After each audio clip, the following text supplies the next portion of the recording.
Hey guys, what's up? Welcome back to the channel. Today we're going over a pretty cool Lee Sin deck. So the idea behind this deck is that we're using Lee Sin with a combination of Zenith Blade in order to get sort of the overwhelm effect where we can do double damage with Lee Sin. And we also got Zed to combo with the Zenith Blade with the overwhelm. And yeah, and then we also have Eye of the Dragon for some good lifesteal, some early help. Mentor the Stones is probably the MPV. The gems plus the buff is just insane, whether it's on Zed or Lee Sin. Some tools to help us survive the early game, like Concussive Palm and Star Shaping, are very nice too.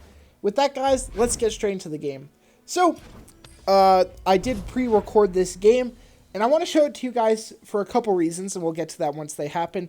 But in general, I just want to talk about the Lee Sin deck and how you're going to mulligan. The idea behind the mulligan is that you're usually keeping a Zenith Blade if you have it. I think in a lot of cases, whether it's Zed or Lee Sin, you're going to want Zenith Blade. And the fact that it can draw into more of itself makes it a good early game sort of non-committal card. And it can help you buff your dudes in the case of a mid-range matchup or aggro matchup like the one we're going up against right now, MF Scouts. In this hand, I choose to get rid of Will. It's sort of too slow, and Deny doesn't have any targets. We keep Eye very obviously because Eye is a great card to help us in these matchups, and Zed also. We draw Mentor, which is going to be an insane draw, by the way.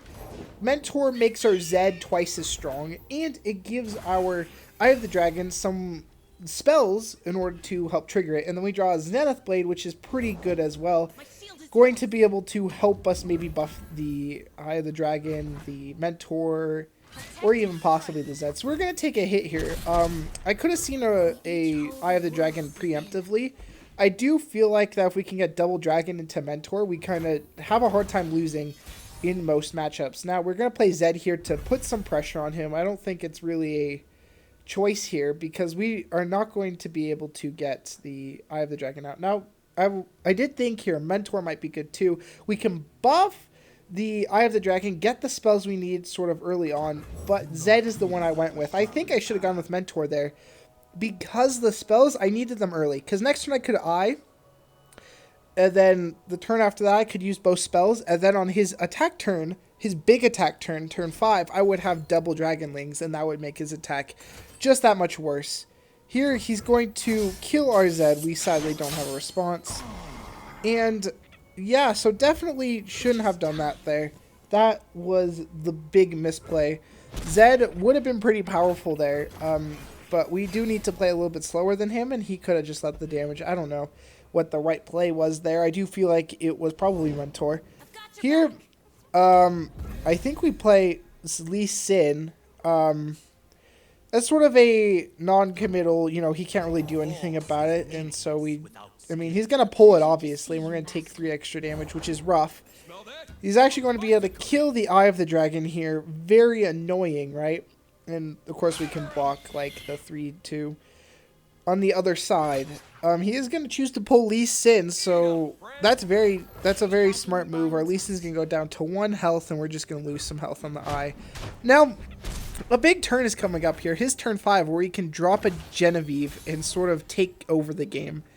So he's going to drop a Genevieve on defense, I think, here, is what he does. And then from here, we sort of lose the game.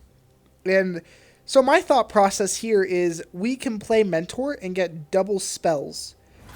But essentially, get those double spells that we need. And then we can get double Eye of the Dragon buffs, and we survive an extra turn rotation. So that would be his attack steps in our turn. And we have a lot of card draw. We have the Lee Sin combo technically, if we wanted to go for it. Which I do think we keep Lee Sin back for that reason. We can go for the Zenith Blade, and then we have double Deep Med to draw some buffs, and we can sort of take him out in 1 turn. This deck can do that pretty easily. He does let both through, which is enormous here. So he does play Quinn here. Oh, is Genevieve 6 mana? I messed that up. So he plays a Quinn here, then he plays a Genevieve on turn 6. My bad. And we lose the game because we didn't get the double spell triggers last turn. The problem is now we don't have those blockers, right? We don't have those lifesteal blockers. Those would have saved us like 6, but if you're blocking, yeah, 6 damage. Both of them would have blocked 6 damage at the very least, right? And the problem with that is we're taking 12 extra damage, therefore, and that's game losing most of the time. So here, because of the scout attacks, we do lose the game, right? He's gonna pull one of our 3/5 and then our Lee Sin over, and we're gonna be forced to chump out the Quinn here. I don't think it changes anything if we do or not, because we're still taking the same damage in the long run.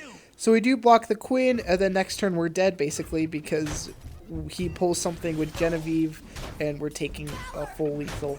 So the reason I want to show you guys this game was because of how smart our opponent played and how badly we kind of played. We gave him an opening to not kill our mentor, and therefore we couldn't get enough lifesteal blockers. That was really smart on his play. So what you got to do with the Lee Sin deck, guys, and we could have won this game, right? Lee Sin comboed with Zenith Blade is lethal in most cases, right? Because if you're doing, we had 3 gems, so that was 7, 8, that's 16 damage. That would have been lethal here, right? If you're looking at his health total. But the problem is we didn't live late enough because we didn't pop the mentor early enough. So the idea should be you want to be popping the mentor ASAP, right? Now we're down to 1 here, but our board's empty. Like, what do we do here? We play Zed, I guess. Or we play the sisters, right?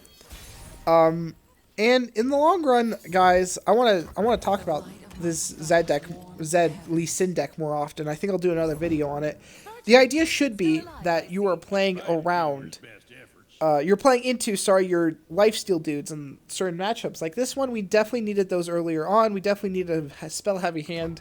We just didn't get all of that, and we just didn't quite have what we needed. And here we just kind of lose, right? So I just gemmed the lifesteal on the defensive, right? I should do it right now, preemptively, for the defensive, but I mean, it doesn't matter. We're still dead, right? Because he has a scout.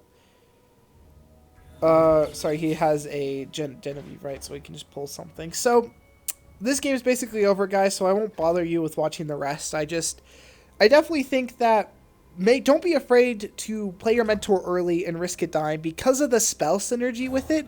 It's super powerful. The gems are probably worth more than mentor himself.